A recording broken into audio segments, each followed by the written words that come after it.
Bismillahirrahmanirrahim. Alhamdulillahi wa kafa. Wassalatu wassalamu ala rasulina al-mustafa wa ala alihi wa sahbihi wa man ihtada. Allahumma ja'al jam'ana hadha jam'an marhuma wa tafarruqana min ba'dihi tafarruqan ma'suma wa la hawla wa la quwwata illa billahil 'aliyyil 'azim. Qala Allah ta'ala fi kitabil aziz, a'udzu billahi minasyaitonir rajim. Yarfa'illahu alladhina amanu minkum walladhina utul ilma darajat. Sadaqallahul azim.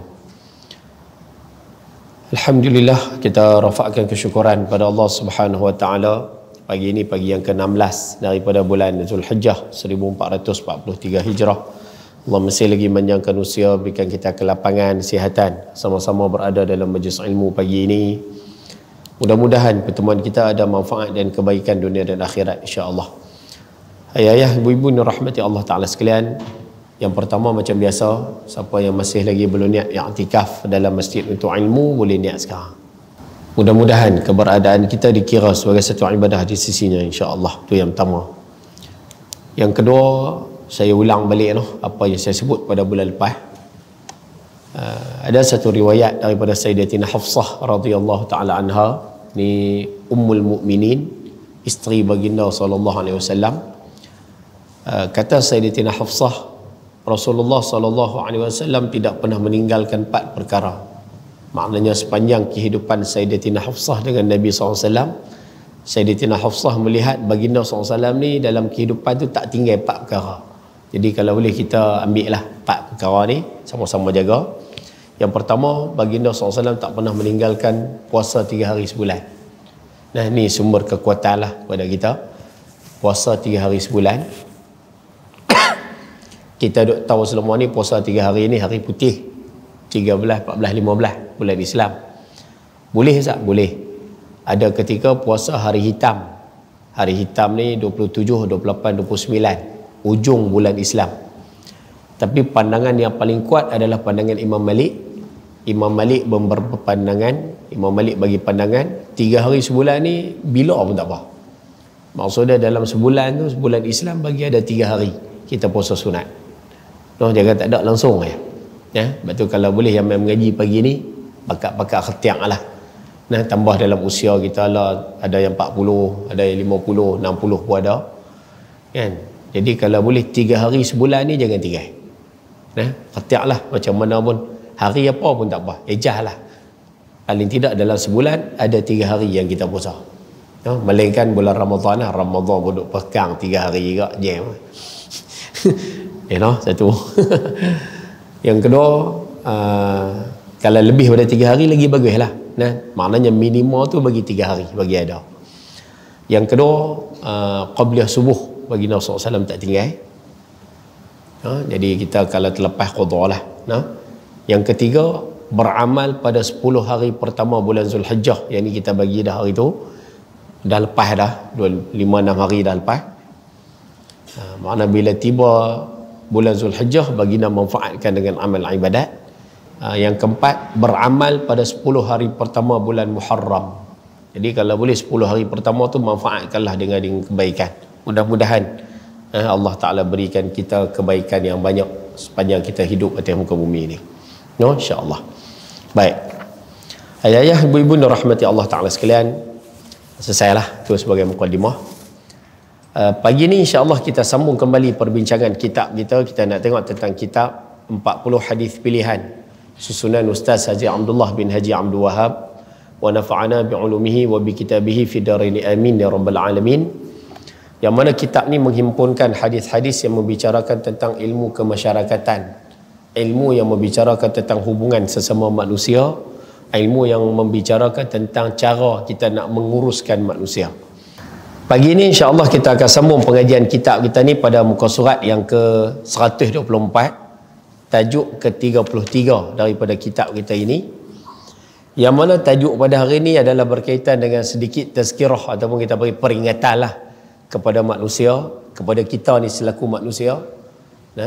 Yang mana peringatan ini telah dipesan oleh baginda sallallahu alaihi wa ala alihi wasallam 1400 tahun dulu lagi, dan mudah-mudahan kita yang hadir hari ini beringatlah tentang perkara ni. Beringatlah walaupun baginda telah memberikan satu panduan peringatan ini pasti akan dilupakan oleh manusia, tapi kita sebagai orang yang menuntut ilmu, mudah-mudahan peringatan ini memberikan manfaat dalam kehidupan kita insya-Allah. Karena wadzakir fa inna dzikra tanfa'ul mu'minin. Baik. Pagi ini insya-Allah kita akan sambung pengajian hadis yang ke-33, yang mana hadis yang ke-33 ni membicarakan tentang dunia nikmat yang memperdayakan. Itu tajuk kita pada hari ini, dunia nikmat yang memperdayakan. Baik, apa maksud dunia nikmat yang memperdayakan ini Ustaz? Dalam perkataan mudah saja, kehidupan kita atas muka bumi ni telah menyebabkan kita ni terpedaya dengan nikmat yang Allah Ta'ala bagi. Kehidupan kita atas dunia ni menyebabkan kita mengabaikan dua nikmat besar yang Allah Ta'ala bagi pada kita. Disebabkan kalut dengan dunia, dua nikmat besar yang Allah Ta'ala bagi ni kita abaikan, kita terlepas pandang, kita biar terlalu macam tu ya. Kita tak gunakan dengan sebaiknya disebabkan kehidupan dunia ni. Tak apalah, mudah-mudahan kita bakal ambil sama-sama hari ni. No? Ni hadis tazkirah, hadis peringatan, dia nasihat pada kita hari ni. Baik, hadisnya berbunyi, An Ibn Abbas radhiyallahu taala anhuma, Anin Nabiy sallallahu alaihi wasallam qala, ni'matani maghbunun fihima katsirun minan nas, as-sihhatu wal faragh. Rawahu al-Bukhari wa Tirmizi wa Nasa'i wa Ibn Majah. Nah, muka surat 124. Daripada Ibnu Abbas radhiyallahu taala anhuma, daripada Nabi sallallahu alaihi wasallam katanya, yakni sabda baginda, dua nikmat yang ramai orang terpedaya dengannya ialah sihat dan masa lapang. Hadis riwayat daripada Imam Bukhari, Imam Tirmizi, Imam Nasa'i dan Imam Ibnu Majah. Baik. Nah, dalam bahasa mudahlah, Rasulullah sallallahu alaihi wasallam menyatakan dua nikmat yang ramai orang terpedaya dengannya. Yang pertama, nikmat apa? Saya rasa senang ya. Tajuk hari ini simple, no? Dua nikmat yang Allah Taala kurniakan kepada manusia, semua manusia dapat, muslim dan juga kafir, semua dapat ni. Tapi ramai manusia mengabaikan dua nikmat ni. Yang pertama, nikmat sihat. Sihat di sini boleh catik sikitlah di bawah tu, tulis itu sihat tubuh badan. Itu maksud nikmat sihat tu. Sihat di sini dengan maksud sihat tubuh badan. Allah Ta'ala bagi mata, telinga, semua sihat. Badan, jantung, buah pinggang, sihat. Rupanya nikmat sihat yang Allah Ta'ala bagi tu, manusia tak gunakan dengan sebaiknya waktu dia sihat tu. Itu maksud nombor satu. Dengan maksud bila hilang nikmat tersebut, baru dia pulun, menyesal dengan kehidupannya. Yang kedua, masa lapang.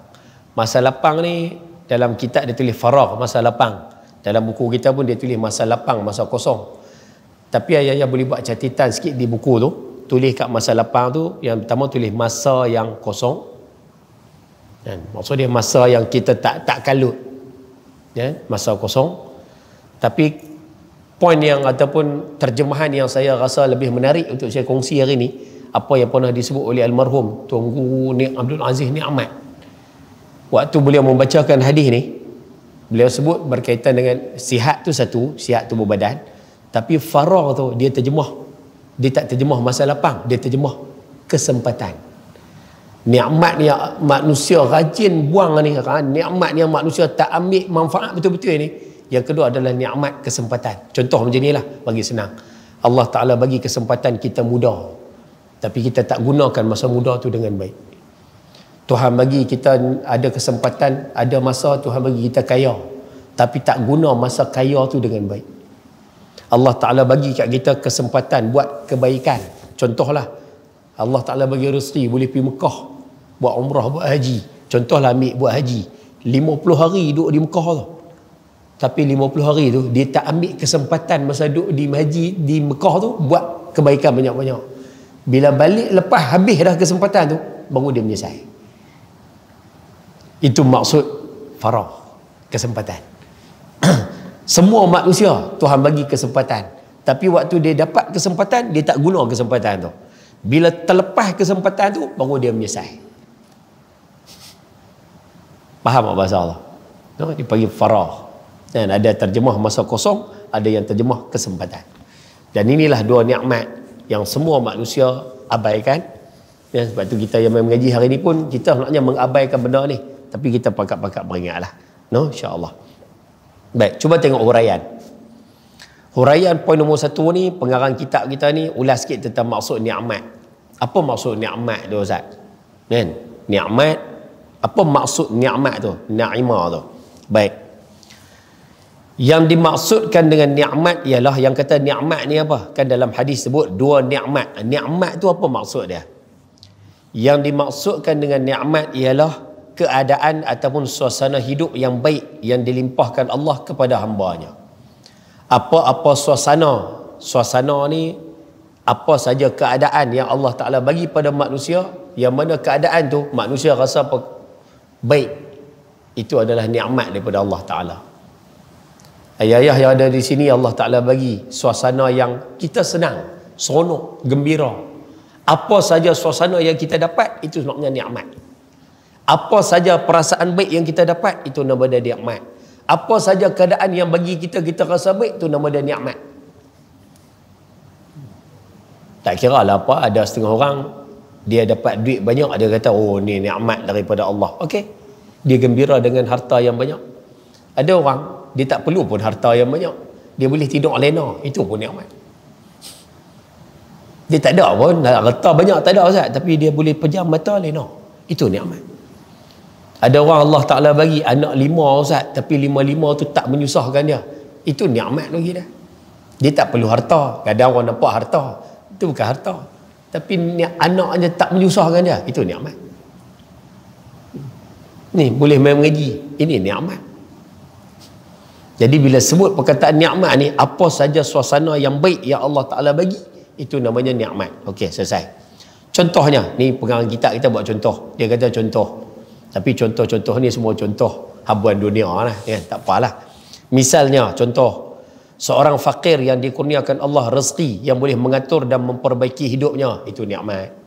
Kan? Orang miskin dapat harta, kaya, boleh atur hidup, nikmat lah tu. Atau seorang jahil yang dikurniakan Allah ilmu pengetahuan yang memungkinkan mendapat pekerjaan yang boleh menyenangkan kehidupannya, itu pun nikmat. Kan? Orang jahil mengaji, ada ilmu, kemudian dia boleh cari kehidupan dengan ilmu dia, itu pun nikmat. Atau jiwa yang gelisah yang digantikan Allah dengan jiwa yang tenang dan damai, itu juga nikmat. Jiwa tak serabut, jiwa tenteram, jiwa tenang, itu juga nikmat. Semua ini adalah nikmat-nikmat, Pak. Kan? Demikian juga seorang yang diberikan Allah suami ataupun isteri yang baik, Allah, tu pun nikmat rupanya. Kan? Ayah dapat bini bagus, tu nikmat tau. Ibu-ibu di belakang dapat laki bagus, tu nikmat tau. Dah Ustaz, laki saya Ustaz, dah tak? Kalau kata dia tak merapu, kira alah takak perangai sikit-sikit tu biasalah. Bini perangai sikit-sikit tu biasalah. Laki perangai sikit-sikit tu biasalah. Tapi kami hidup dengan dia Ustaz, tak seperti orang lain Ustaz. Orang lain dengan laki curang, orang lain dengan bini nusuh, kami tak ada lah bab tu Ustaz. Perangai sikit-sikit tu, itu nikmat tu. Nikmat. Itu juga disebut sebagai nikmat. Baik. Demikian juga seseorang yang diberikan Allah suami atau isteri yang baik, yang bertanggungjawab dan amanah, nikmat. Atau seseorang yang dihadiahkan zuriat keturunan yang menjadi kemegahan dan kejayaan kepada keluarganya, dapat anak bagus, itu juga nikmat. Semua ini adalah antara contoh-contoh orang yang diberi nikmat oleh Allah, iaitu orang yang mendapat suatu keadaan yang memberinya rasa bahagia, aman, tenteram dalam hidup. Itu namanya nikmat. Dan ayah boleh buat catatan kat buku tu, tulis kat situ, nikmat ini subjektif. Tulis itu. Nikmat ini subjektif. Maksudnya nikmat ni tak sama bagi setiap orang. Ada orang Allah Ta'ala bagi kat dia harta, dia seronok, dia rasa bahagia. Ada orang Tuhan bagi harta sikit, dia seronok. Ada orang hidup atas muka bumi ni sihat, seronok. Tapi ada manusia Tuhan bagi sakit, seronok. Kita rasa Allah takkan bagi sakit. Tak. Saya buat satu contoh. Al-Imam Imran bin Husain, ni seorang sahabat Nabi SAW yang doa dia sangat mustajab.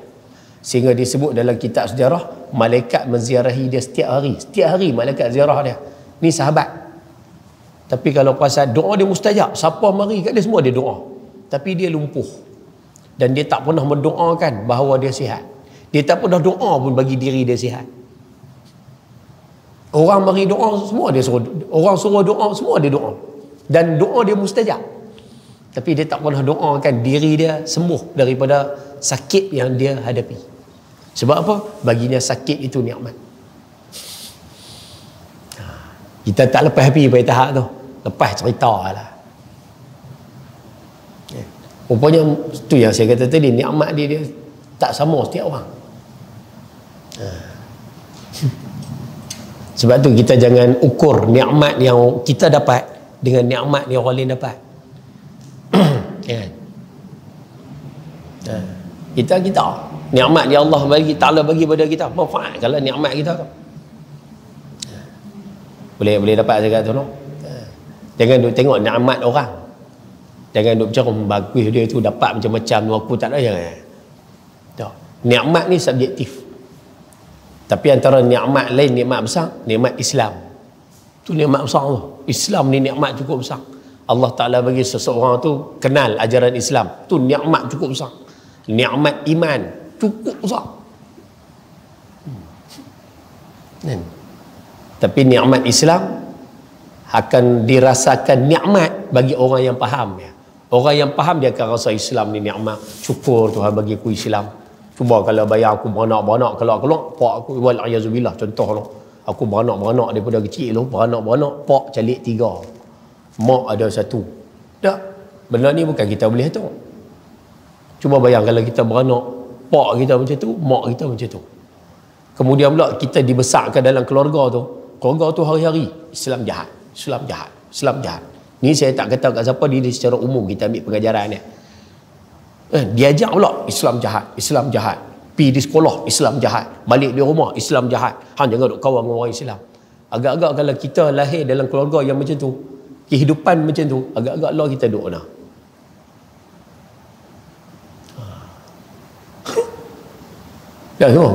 Tu yang kata nikmat tu, nikmat. Rupanya agama kita Islam ni pun nikmat tu, sangat nikmat ni.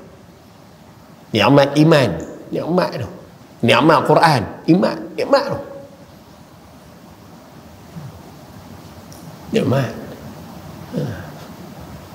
Boleh kenal agama, boleh sayang agama, tu nikmat tu. Pasal ada manusia ada agama tapi tak sayang agama dia. Tu yang main merapu baru ni tengok. Ada produk viral apa? Perempuan tu cakap 15 juzuk apa semua, lelah kali cabut tudung, buang kain, buang apa, contohlah. Ini contoh kita ambil pengajaran. Saya pun malas nak blame dia apa, tapi cara dia buat tu memang tak kenal lah, cuma kita nak ambil pengajaran bagi ni. Dia beragama Islam tapi Tuhan tak bagi kat dia nikmat rasa manis berada dalam agama Islam. Macam mana? Habuan lah, habuan. Tuhan tak bagi. Nak salahkan Tuhan tak boleh, itu hak Tuhan. Tapi dia tak dapat nikmat tersebut, kita ambil pengajaran daripada apa yang berlaku tu. Dan duk cerita merapu apa semua, tak kahwin tapi ada boyfriend lah apa, duk cerita merapu macam mana. Itu kena syukur kita ni atas nikmat yang Tuhan bagi ni, kena syukur sungguh. Ibu-ibu di belakang rajin baca Quran, bagus kan? Sebab Nabi SAW bersabda, saya tak bawa hadis tu kan, Nabi pernah bersabda dalam sebuah hadis, Nabi kata siapa-siapa yang baca Quran, siapa-siapa baca Quran, dia boleh nikmat baca Quran dia. Orang lain tak ada baca Quran dia. Tapi bila dia tengok orang lain dapat nikmat, orang lain kaya, orang ni anak ramai, orang ni dapat macam-macam, dia rasa nikmat yang depa dapat ni nampak gaya, bagi dia rasa besar. Oi, depa ni anak ramai ni, aku ni tak ada apa baca Quran lah. Oi, depa ni rajin tu, dapat nikmat boleh berjalan merata, aku ni orang baca Quran ya. Rupanya Nabi kata siapa yang dapat baca Quran tapi dia duk berasa orang lain dapat nikmat lagi besar daripada dia, Nabi kata faqad istasghara ma azama Allah. Orang ni dia sebenarnya duk peleceh benda besar yang Tuhan dah bagi kat dia. Dia sedang memperkecilkan, peleceh lah bahasa kita. Dia peleceh nikmat besar yang Tuhan dah bagi kat dia. Dia boleh baca Quran tu nikmat besar punya. Tapi dia duk nampak nikmat orang lain lebih besar pada dia. Dia peleceh nikmat besar yang Tuhan dah bagi dia. Nikmat baca Quran. Itu kena jaga benda-benda macam tu. No? Nak abang kata nikmat lah, nak cerita hak tu lah benarnya. Dan nikmat ni subjektif. Tak sama setiap orang. No? Kan? Kau nak tanya main mengaji ni nikmat Ustaz. Main mengaji ni nikmat. Pasal bukan semua orang Tuhan pilih. Kan?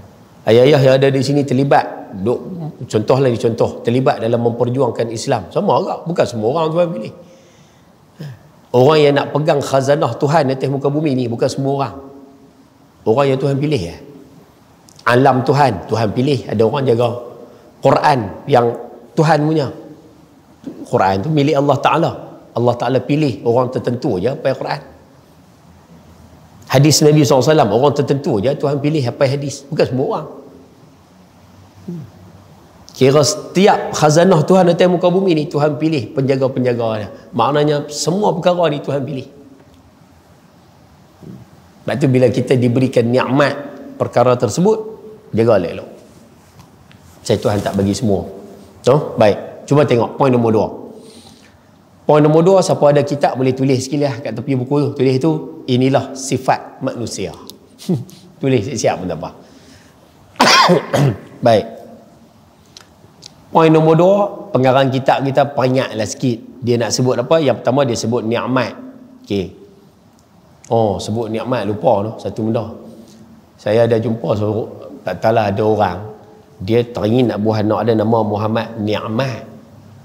Baguslah Ni'mat kan, Muhammad Ni'mat. Tapi dia nak buat bagi rare sikit. Bila rare kan Ni'mat, N-I-K-M-A-T, Ni'mat. Okeylah. Kalau ejaan Arab nun ain mim ta ain ni'mat. Okey lah. Tapi dia nak buat bagi rare sikit. Dia nak tukar daripada ni'mat N-I-K tu, dia nak tukar jadi N-I-Q. Muhammad nikmat. Rare sikit. Kan? Kalau ejaan Arab dia nun ain mim ta ni'mat. Tapi kalau baca nikmat maksud dia nun qaf mim ta nikmat.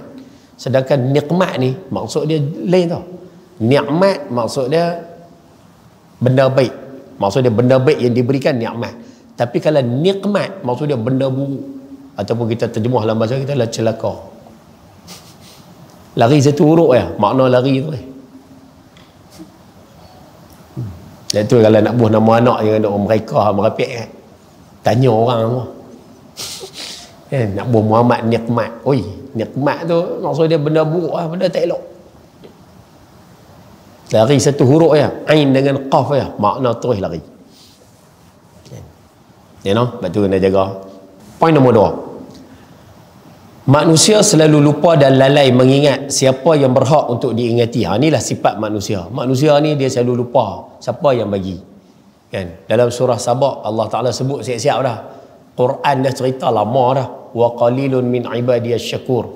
Tuhan kata hamba-Ku hak jenis bangsa reti terima kasih ni sikit sangat. Sikit sangat hak reti terima kasih ni. Hak selalu banyak Ustaz lupa. Dapat nikmat lupa, dapat nikmat lupa. Hak tu biasa manusia. Kan? Ia tidak mahu bersyukur di atas nikmat yang dinikmatinya dan lupa kepada Allah yang mengurniakan nikmat itu. Itulah sifat manusia. Kan? Dia lupa kepada mun'im, pemberi nikmat. Setelah mendapat nikmat, manusia selalunya sombong, bongkak dan mengingkari nikmat Allah Ta'ala.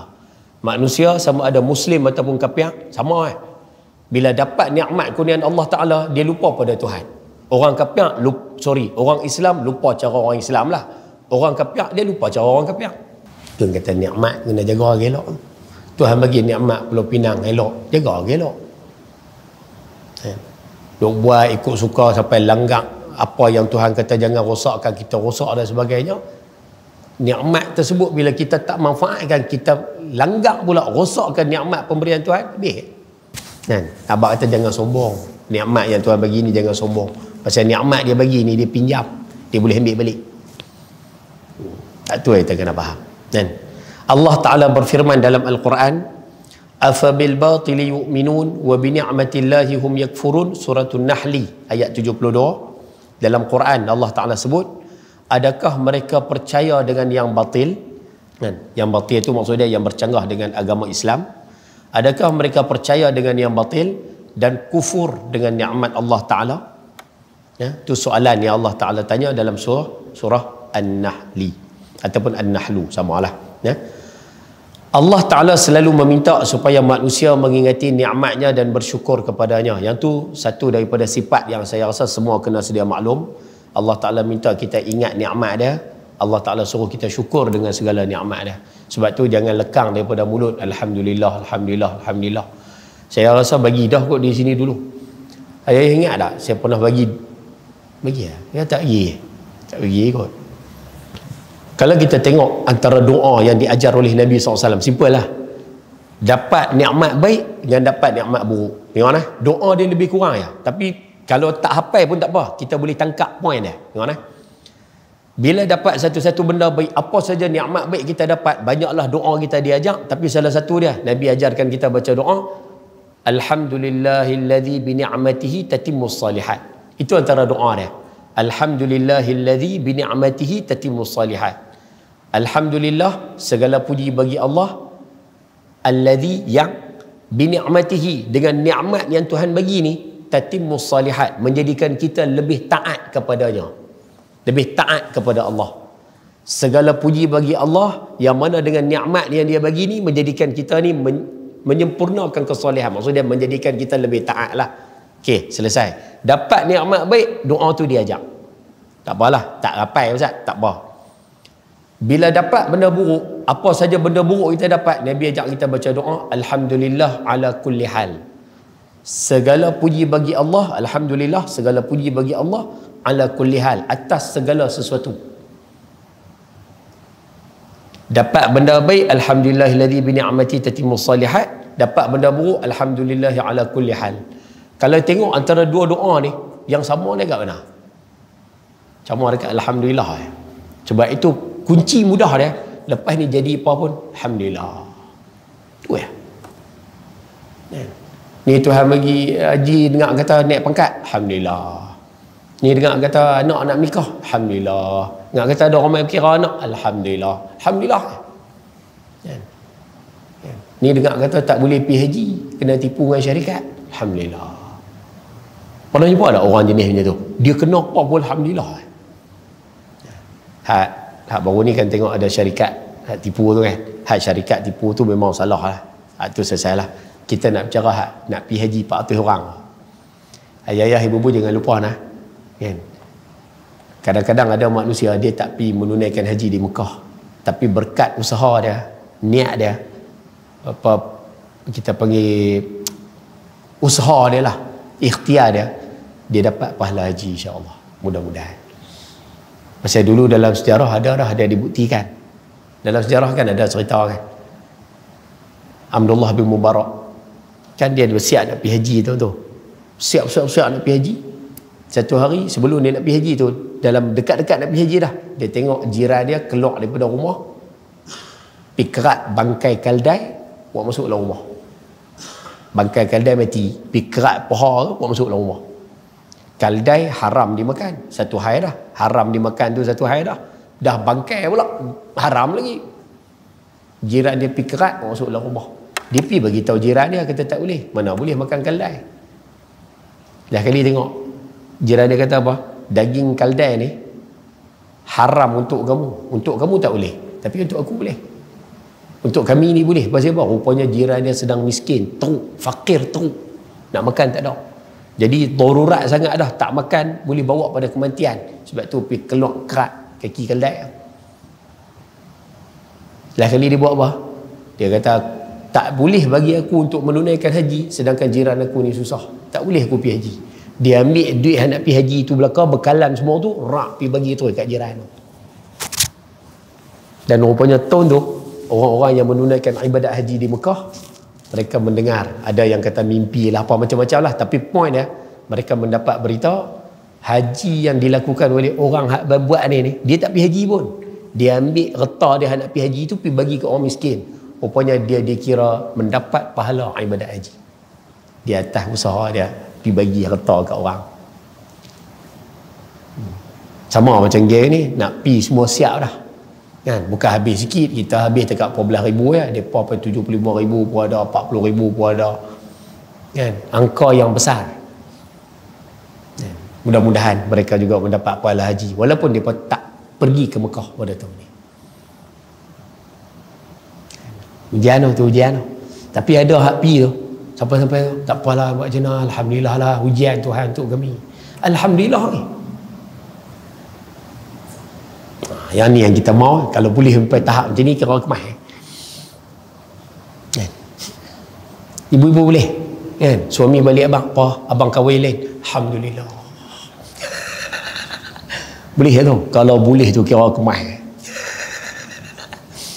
Kan? Alhamdulillah tu bukan alhamdulillah dapat nikmat baik, tapi dapat reba, tapi alhamdulillah. Oh, kalau boleh tu kemas. Dia seorang pun pening kepala dah, alhamdulillah. Seorang pun sakit kepala dah. Macam tu lah. Kan? Sama ya. Kan? Ustaz ada ustaz orang kahwin ustaz dapat suami bagus macam ni ustaz? Tak ada. Tak ada. Ustaz ada orang kahwin dapat bini macam ni ustaz, kira taat lentik elok ustaz. Kira kami ni habaq apa, tak ada nak cari mana dalam dunia ni. Tak ada. Dalam syurga insya-Allah ada. Dalam dunia tak ada. Sebab apa ustaz? Allah Taala bagi sebagai ujian. Dan ujian tu juga nikmat. Nikmat. Tu yang saya kata tadi, setiap orang pandang nikmat ni tak sama.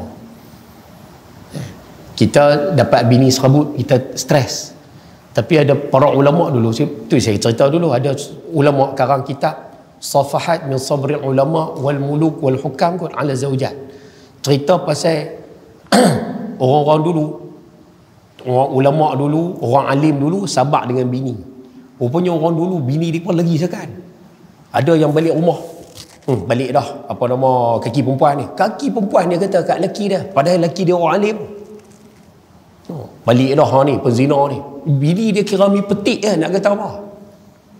Bila ditanya boleh anak murid dah, Tok Guru tak cerai buang lah, cerai buang je lah, Tok Guru cari banyak orang perempuan bagus. Tok Guru tu kata apa? Dia jawab simple lah. Dia kata kalau aku ceraikan dia boleh, tapi nanti kalau dia kahwin dengan orang lain, dia akan sakitkan orang lain pula. Jadi biar dia duduk dengan aku tak apa, dia sakitkan aku seorang tak apa. Ada orang alim seorang cerita di Yaman, bini ni hari-hari beletiak hari-hari. Sampai bini lelaki ni tak tahan, lain kali lari masuk dalam gua. Dia bukan cerita hak lelaki buh bini dalam telaga, beletiak lain kali hantu pun keluar, bukan cerita tu.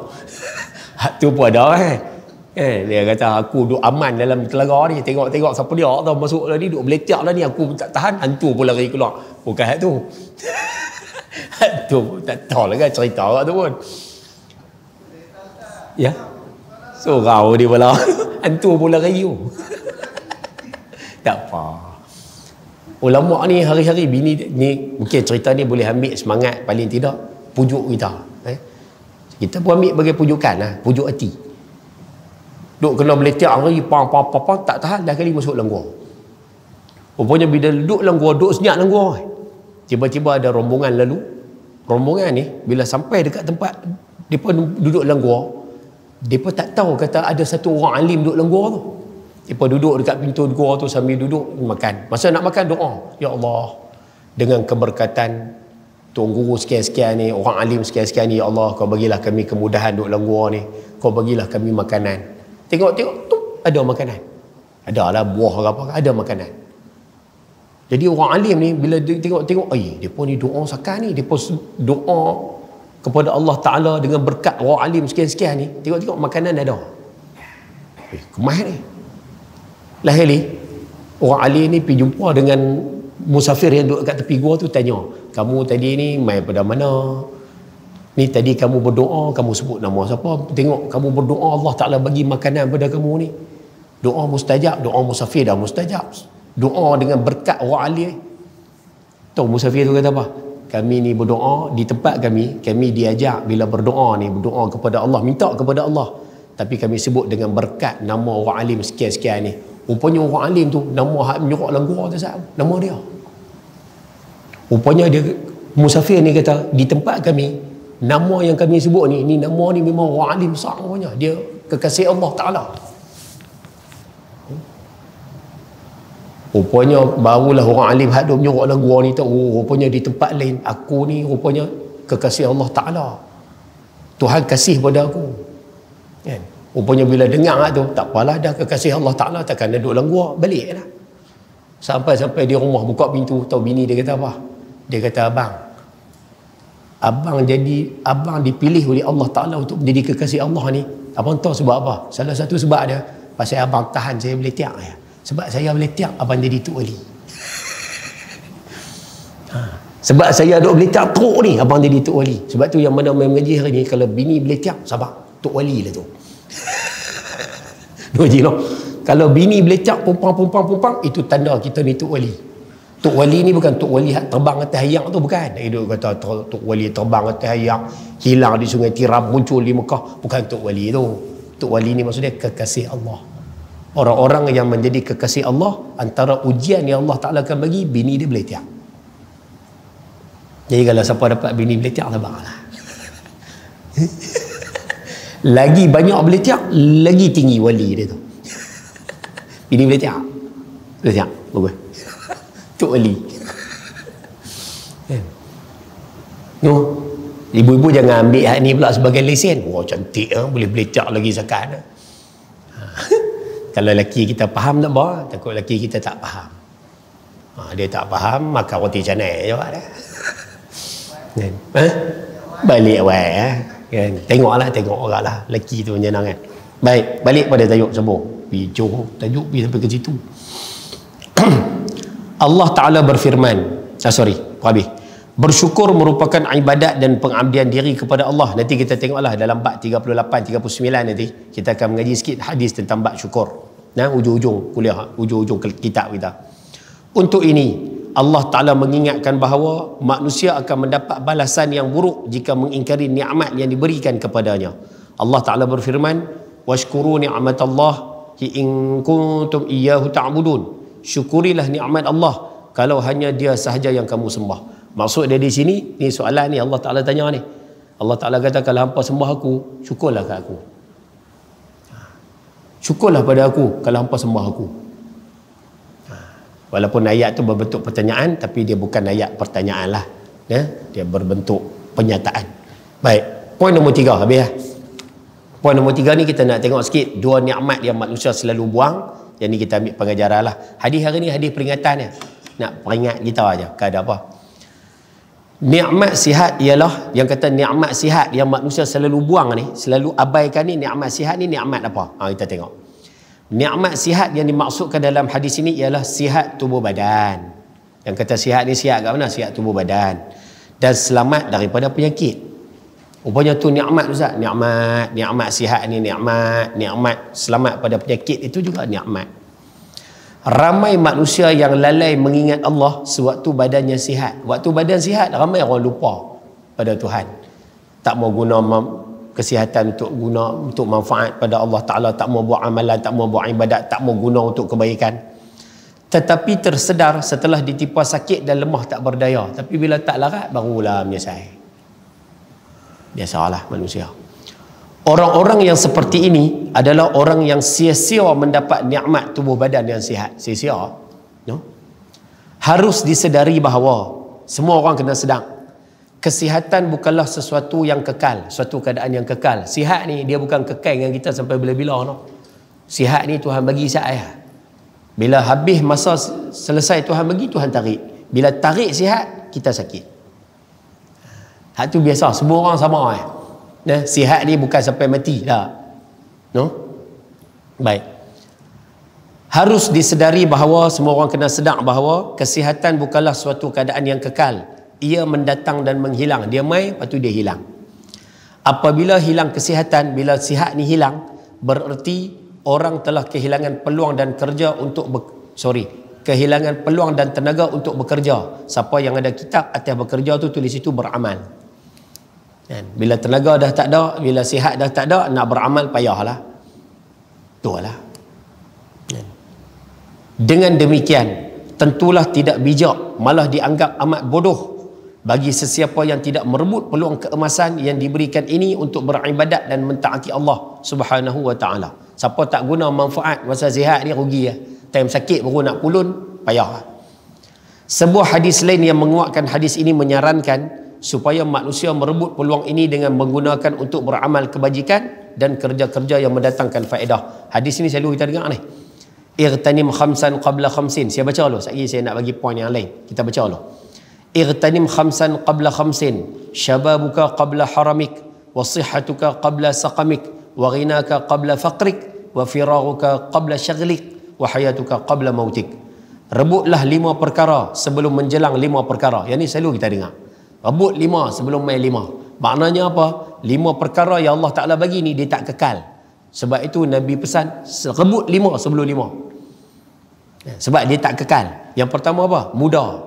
Muda ni tak kekal dengan kita muda nah, sebelum tua. Pulun muda sebelum tua. Satu. Yang kedua, sihat sebelum sakit. Maknanya sihat ni dia tak kekal sampai bila-bila. Sampai masa dia akan sakit. Yang ketiga, kaya sebelum fakir, kaya sebelum miskin. Kaya ni pun tak kekal. Sebab tu siapa yang kaya buat kebajikan, jangan tunggu miskin baru nak buat. Payah. Masa lapang sebelum masa sibuk. Nak menunjukkan masa lapang juga tak kekal dengan kita. Dan juga yang terakhir, hidup sebelum mati. Maknanya hidup sebelum kita mati. Hidup pun dia tak kekal sampai bila-bila, sampai masa mati.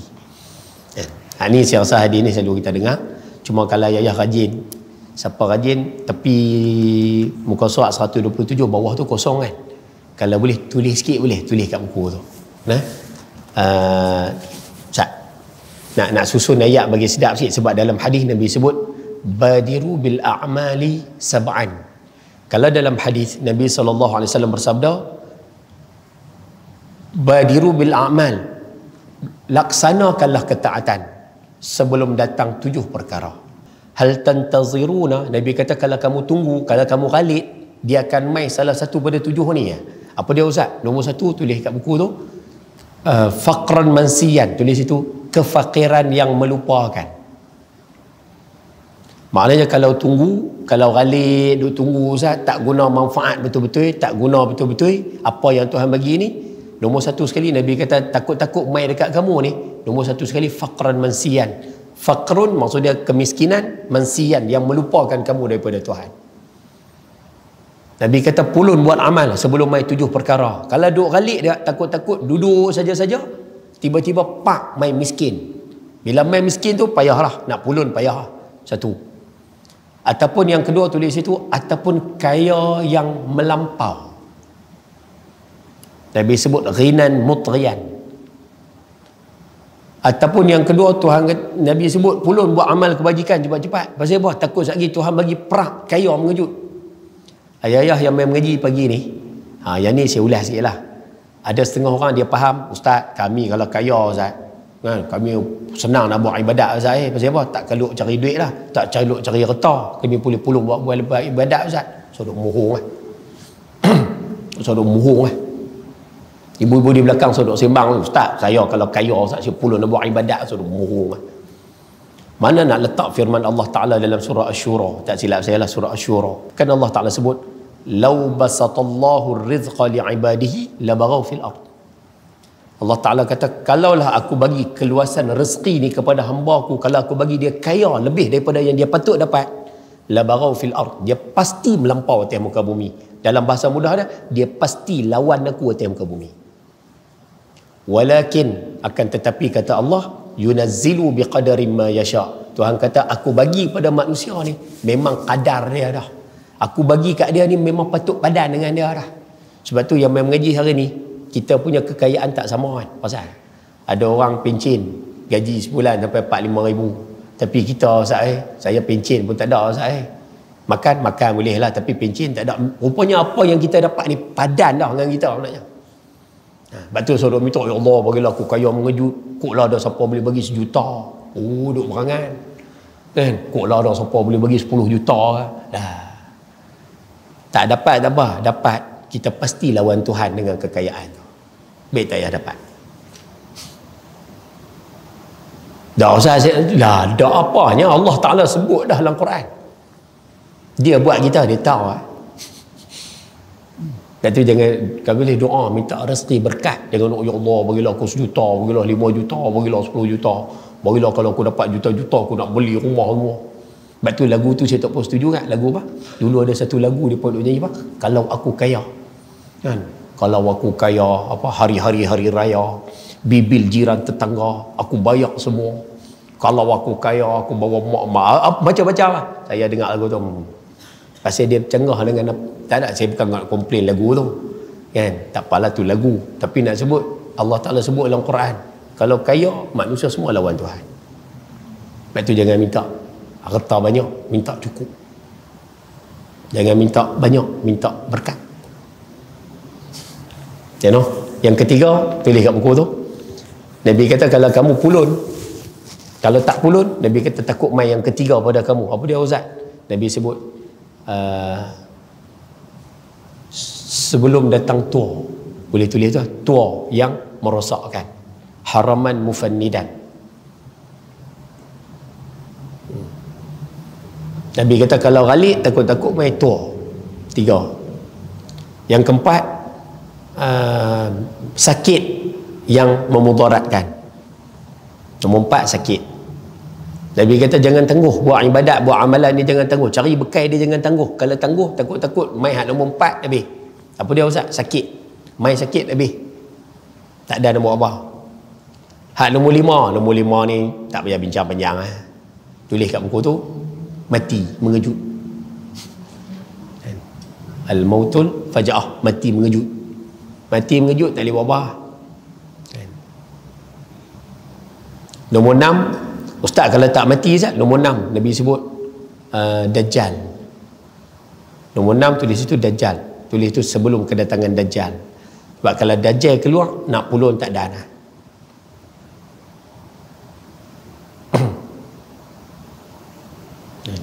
Dan yang ketujuh, kiamat. Tulis itu sebelum kiamat. Maknanya kalau nak buat amalan, nak pulun buat amalan sebelum miskin mengejut, sebelum miskin melupakan, sebelum kaya melampau, sebelum tua, sebelum sakit, sebelum mati, sebelum dajjal, sebelum kiamat. Nak pulun, pulun sebelum 7 tu. Pasal Nabi kata kalau mai 7 tu tak boleh buat apa dah. Nah, kalau duk tangguh-tangguh 7 tu je nanti mai.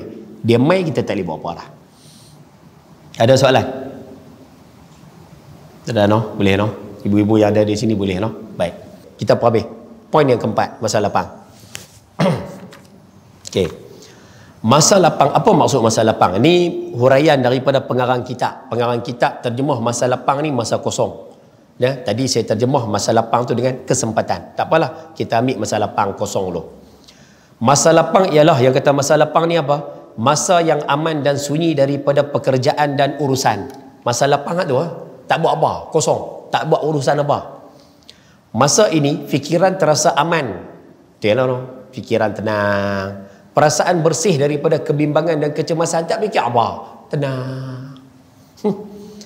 Inilah suatu masa yang amat berharga, dan kerana itu wajar bagi manusia merebutnya untuk beramal soleh. Patutnya teh ni pulun. Oh, yang ni susah. Saya minta maaf no, saya mengajak tajuk ni, saya pun tak boleh nak beramal benda ni. Masa kosong rugi, banyak merugikan masa kosong. Maulana Zakaria Kandahlawi, satu hari tidur 3 jam ya. Dan dia pastikan anak dia tidur 3 jam ya sehari. Bila ditanya pada dia, beliau jawab simple lah. Dia kata nanti mati lenok. Saya masa baca kitab tu, kitab Al-Isya'ah li Isyratis Sa'ah, bila baca kata tidur 3 jam, saya pun try 3 jam. Hari ni tidur 3 jam. Bangun pagi tu okey, boleh renyih. Mai malam kedua pula 3 jam lagi tidur. Tidur 3 jam, kunci jam sesakan lah. 5-6 kali punya bunyi. Kan? Bangun pagi kedua dia main mata berpinau. Pasal tak biasa kan, tak biasa. Tak pinau. Main malam ketiga 16 jam tidur. Ya qadha balik 2 hari tidur kurang. Tak lepas habis. Lepas tu lah tak buat dah. Kata tak boleh, tak lepas habis. Lembik. Tak apalah. Dan ayah-ayah di sini saya rasa boleh pun. Pasal bila umur meningkat, patutnya tidur kena kurang lah. Umur meningkat, tidur kena kurang. Jangan tidur banyak kan. Naik 40, 50, 60, tidur kena kurang. No? Baik. Tak apalah. Sambung. Terdapat ramai manusia yang tidak mengisi masa lapang ini dengan kerja berfaedah bagi kepentingan dunia dan akhirat. Ni letiran daripada pengarang kitab. Beliau mengatakan ramai manusia masa kosong ni manfaat dunia pun tak ada. Aku lah nak pergi menyengkui, nak pergi apa pun tak ada. Hak manfaat akhirat lagi tak ada lah. Mereka menghabiskan masa seperti ini dengan macam-macam perkara sia-sia. Ni budaya tahun 1980 time buku ni dikarang. Kan? Lagi sekal lah. No? Dengan macam-macam perkara yang sia-sia seperti duduk di kedai-kedai kopi. Wadah dah no. Law pun sama no. Mengukur jalan, tu bahasa dia tu. Mengukur jalan ke hulu ke hilir. Apa dia Ustaz? No, duk pimai jalan patah balik, patah balik. Kadang kerja apa saja berjalan. Lah panggil apa istilah lah? Exercise. Nak kata tak tahu lah, lebih kurang macam tu lah. Maksudnya dia duk pimai tak buat apa. Ataupun apa saja kerja yang tidak baik. Lah lagi sekala main dengan handset dengan apa lagi no? Membuang masa seperti ini bererti mensia-siakan umur dan hidup. Tengok no. Rupanya buang masa ni seumpama buang hidup Buang masa ni seumpama buang umur. Itu senang bahasa. Orang-orang ini adalah orang-orang yang rugi dan menipu diri sendiri. Mereka tersalah pilih mereka tersalah pilih menukar barang yang mahal dan bermutu. Masa tu mahal, masa tu cukup berharga, tapi dia buang masa tersebut dengan barang yang murah dan tidak bernilai, dengan buat benda-benda tak ada faedah. Susah tajuk ni memang susah bercara. Mengaji memang senang. Buang masa Ustaz, jangan buang masa. Tapi kita kalau perasan kita banyak buang masa. Tidur saja 8 jam sehari. Maknanya 1/3 daripada satu hari tidur. Kalau sebulan 30 hari, maknanya 10 hari tidur. Kalau setahun, maksud dia 4 bulan tidur. Kan? 4 bulan tu tidur, 8 bulan berjaga, bukan buat ibadat. 8 bulan tu berjaga. Banyak tu. Tak lah. Malah sama-sama ambil pengajaran lah. No? Mudah-mudahan ada manfaat. Jadi kesimpulan dan pengajaran, ayah boleh baca sendiri. Yang mana dalam kesimpulan tersebut disebut isu nikmat badan. Yang kedua nikmat waktu lapang. Yang ketiga suruh bersyukur. Dan yang keempat disebut dalam kesimpulan ni tentang penyakit manusia, iaitu lalai. No? Jadi mudah-mudahanlah hari ini kita kongsi sikit tentang nasihat sihat tubuh badan. Manfaatkanlah sementara tubuh badan kita masih sihat. Dan nikmat masa lapang ataupun nikmat kesempatan, manfaatkanlah bila kita diberikan peluang. No, insya-Allah. Bulan depan yang ni jam sikit. Yang ni saya siap jam. Pasal bulan depan kita akan mengaji rupanya penyakit ni merosakkan masyarakat rupanya no. Apa dia Ustaz? Bulan depan insya-Allah kita akan mengaji tentang tajuk berpada dengan beberapa suap makanan. Rupanya di antara perkara yang Islam suruh jaga ni, umat Islam ni antara benda yang kena jagalah selain daripada amalan lah apa semua ni. Rupanya orang Islam diminta supaya jangan makan banyak. Sebab tu nanti kita bincang sikit lah. Mungkin hak ni tak tahulah, mungkin sukar, tapi rasa kerajaan boleh kot. Tak tahulah, ni saya sebut dulu lah. Nak buat tu susah, tapi mungkin lontaran ni kalau sesuai kerajaan boleh buatlah. Tak sesuai buat macam mana kan. Mungkin kerajaan boleh tetapkan kot kedai makan dibuka untuk waktu-waktu tertentu sahaja kan. Kalau boleh macam contoh kedai makan 24 jam kan. Kalau tempat-tempat tertentu macam highway apa semua tak apalah. Tapi kalau macam kedai-kedai biasa ni takkan buka sampai 24 jam. Pukul 3 pagi nasi kandang apa cerita. Tak kita buat contoh. Orang dulu makan dia ada sistem dia. Pagi makan kuih, makan nasi lemak semua kuih, minum air teh, minum ringan-ringan. Tengah hari baru makan berat. Jadi sistem badan tu dia elok. Malam pula makan pukul 7, pukul 8 makan. Sistem badan tu jadi elok lah. Tapi bila sistem makan hari ni sudah jadi celaru, kita mula tengok manusia lah sebab tu lah umur 40 gaut, umur 25 kena sakit tu, sakit ni. Umur muda-muda sakit lah. Punca dia apa? Makan lah. Pukul 8 pagi nasi campur kuah taruh atas. 8 pagi Ayak tak itu pagi. Mai tengah hari tak payah bincang lah, tengah hari lagi ngeri kan. Mai petang malam pukul 8 tak makan. Dia pergi tibai pukul 11 Ustaz. Dia tibai nasi goreng tom yamnya dengan tu dengan ni pukul 11. Balik rumah lena. Sedangkan saya rasa semua yang mengaji sedia maklum, makanan ni paling kurang 4 jam. Sehari tak apa, tapi kalau hari-hari dah jadi budaya macam tu, tak rosakkah kesihatan manusia? So, wah, ni bulan depan kita boleh tengok. Tajuk ni pun bagus ya. Jam kan? Boleh no? InsyaAllah. Ada soalan nak tanya? Habis. Jadi kalau tak ada soalan, saya rasa cukup sekadar itu dulu. Apa yang baik daripada Allah Ta'ala, yang buruk kelemahan diri saya sendiri. Mohon maaf terkasar bahasa, tersalah kata. Dan minta maaf lah sebab hari ni tajuk ni tajuk tazkirah, tajuk peringatan. Dan dia tak bahas tentang hukum hakam. Jadi kita ambil pengajaran lah hari ni, insyaAllah. Sekian, wabillahi taufiq wal hidayah. Assalamualaikum warahmatullahi wabarakatuh. Bismillahirrahmanirrahim. Alhamdulillah rabbil alamin, wassalatu wassalamu ala asyrafil anbiya wal mursalin wa ala alihi wa sahbihi ajma'in. Rabbana atina fid dunya hasanah fil akhirati hasanah wa qina adzaban nar. Sallallahu ala sayyidina Muhammad wa ala alihi wa sahbihi wasallam. Alhamdulillahi rabbil alamin. Taqabbalallahu minkum.